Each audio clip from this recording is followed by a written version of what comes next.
Tatiana Anatolyevna diluted the atmosphere of the 2025 Russian Championship in Omsk with tough but fair comments. They were the ones who spurred the athletes to fight. Criminal Twizzle by Grachev. What can I say about the guys? They were skating at a very low speed. The boy did a criminal twizzle.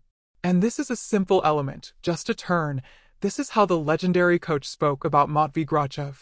Psychosis by Nekrasov. A healthy guy, can't you turn around twice? Then why do you go to training every day? What kind of psychosis is this? It's unclear. She did not spare Tarasov and Maxim Nekrasov. Are they idiots? This is exactly how Tatiana Anatolyevna reacted to the role by Anastasia Mikratova and Dmitry Evgeniev. They are not skating at their first competition. Skated longer than anyone else and even talks. Shevchenko got really worked up. They warmed up the crowd. Yeah, the girl got really worked up in the dance.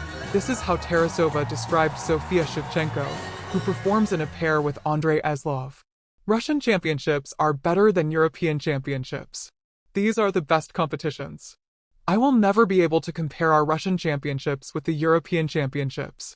It's boring there, and we have real masters. They should just try not to let us in. The reaction to the admission of Russian figure skaters to the qualifying tournament for the 2026 Olympics in Milan was appropriate. I was sure that they would let us in. Who is getting a present? Us? But that's how it should be. It's unclear why they fought so little for this. They should just try not to let us in. What would have happened there? Said Tarasova. The International Skating Union, ISU, decision to allow Russian and Belarusian figure skaters to participate in the 2026 Olympic qualifying tournament in Milan made both the athletes and their coaches happy. The fans' joy is even harder to describe. Everyone had been waiting for this decision for a long time. However, when the emotions died down, it became clear that the Russian team was in a huge trap. It's all about the inhumane ISU rules, which could close the road to the games for several top athletes from Russia at once. The newly minted Russian champions Anastasia Mashina and Alexander Galyamov, Beijing Olympic participant Mark Kondratyuk, the main star of Ettore Tutberidze group Adelia Petrosyan, and other leaders of Russian figure skating are in danger. At the figure skating competitions that will be held in Beijing from September 17th to 21st, 2025, it will only be possible to obtain a license in individual events. Russia received one quota in each discipline, meaning that one single skater, one pair, and one ice dancing duo will be able to go to the qualifying tournament. Thus, it will not be possible to take part in the team tournament. To do this, the Russian Figure Skating Federation, RFSKR, and the Russian Skating Union, RSU, must submit applications for participation in the qualifying competitions from February 1st to 28th, 2025. During this period, another major competition will take place, the Grand Prix Final, which is scheduled for February 13th to 16th. Krasnoyarsk will host the competition. A lot of criteria will have to be met just to get to the qualifying tournament. The main one is maintaining neutral status. The ISU has banned the appearance and hanging of the flags of Russia and Belarus at the Olympic qualifying tournaments for the 2026 Games in Milan. The ISU flag will be used instead of the national symbol. Also, the playing of the national anthems of Russia and Belarus is prohibited at the Olympic qualification.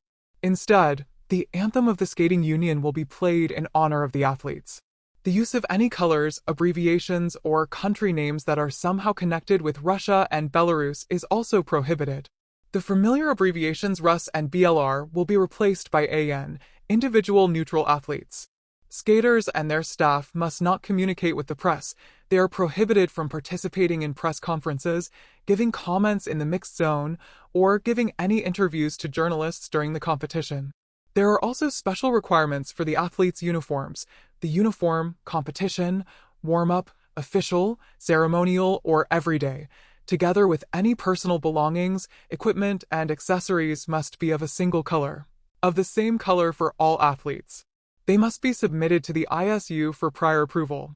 This must be done in order to ensure that there are no national flags, national colors, country identification, or military symbols, says the document published on the official website of the International Skating Union. Among the athletes, there must be those participants who meet the above criteria. For this, a special check will be carried out, which will be carried out in accordance with the recommendations of the International Olympic Committee, IOC, and the ISU itself. The criteria are as follows. Athletes must have a Russian passport before the date of the emergency decision of the Council dated March 1, 2022. Skaters and staff must not be associated with any person serving a disqualification for violating anti-doping rules.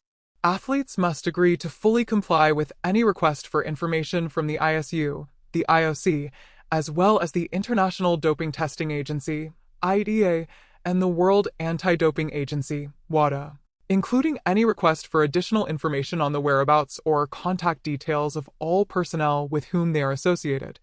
Figure skaters must sign a self-declaration, which will include personal information, social media accounts, and acceptance or non-recognition of the ISU-defined conditions for neutral status. Athletes must be cleared by an anti-doping laboratory, including one located outside the country. The samples submitted will be analyzed by organizations selected by the World Anti-Doping Agency, WADA, and the International Doping Testing Agency, IDA. An important point. In the event of an earned quota for the Olympics, the participant will be approved by the ISU based on the report of a special commission created by the organization, and not by the FFKKR. In addition, there will be no redistribution of quotas for neutral athletes. In this case, the decision on non-admission can be appealed in the Court of Arbitration for Sport, SAS. Particular attention is drawn to the clause on persons associated with athletes serving a disqualification for violating anti-doping rules. This raises the question, does this criterion apply to Ettore Tutberid's headquarters, where Kamila Valieva was punished, and does this put an end to the participation of the group's representatives in the qualification selection? After all, Adelia Petrosyan and Alexandra Boykova/Dmitry Kozlovsky can also be banned. The National Federation will have to figure this out. Separately, I would like to note the most controversial rule, lack of loyalty to the SAS. Figure skaters will have to fill out special documents proving their political neutrality. Nominated athletes and their support personnel must fill out a self-declaration form, entering basic personal information, data on social media accounts, and also confirming their consent and accepting the terms of participation as neutral athletes. The text of the document states, the ISU will admit to the qualification for the Olympic Games only those Russian athletes who have not been noticed in support of the SVO. This criterion is incredibly dangerous. During the Summer Olympics, many talented athletes did not go to the main start of the 4-year period because of it. The situation may repeat itself in Milan, because now it seems that several top figure skaters from Russia are under threat. We are talking about Anastasia Mishina, Alexander Galyamov, and Mark Kondratyuk. They and many others fell under sanctions of the Ukrainian parliament on December 13, 2022. Whether the ISU will take this into account is a question, but for now we are worried about our brilliant athletes. On the one hand, the ice has definitely moved. We have received the coveted admission. But on the other hand, the conditions that must be met are quite vague and sometimes subjective. The Russian Figure Skating Federation, RFSFKKR, will have to make a difficult choice taking into account all the criteria. Moreover, it is necessary to determine not only the strongest and most worthy figure skaters, one in each discipline plus reserve, who will be able to claim medals, but also those who best fit the specified criteria. And it is important to understand, the FFKKR has no right to make a mistake. After agreeing on candidates, the National Federation will not be able to make a replacement, even in the event of injuries to athletes. We have just received the ISU regulatory documents. A lot needs to be clarified. First, we need to understand all the admission criteria and only then take any steps. The FFKKR bears a lot of responsibility, and there is no point in making hasty steps. I can only say that we will take into account the results of the completed Russian Championship and the results of previous tournaments and the stability of the athletes and their psychological stability. As soon as we understand, we will definitely notify all fans of figure skating. We will consult with everyone who can give good advice. We cannot make mistakes. Now we will work on studying all the nuances contained in the ISU release.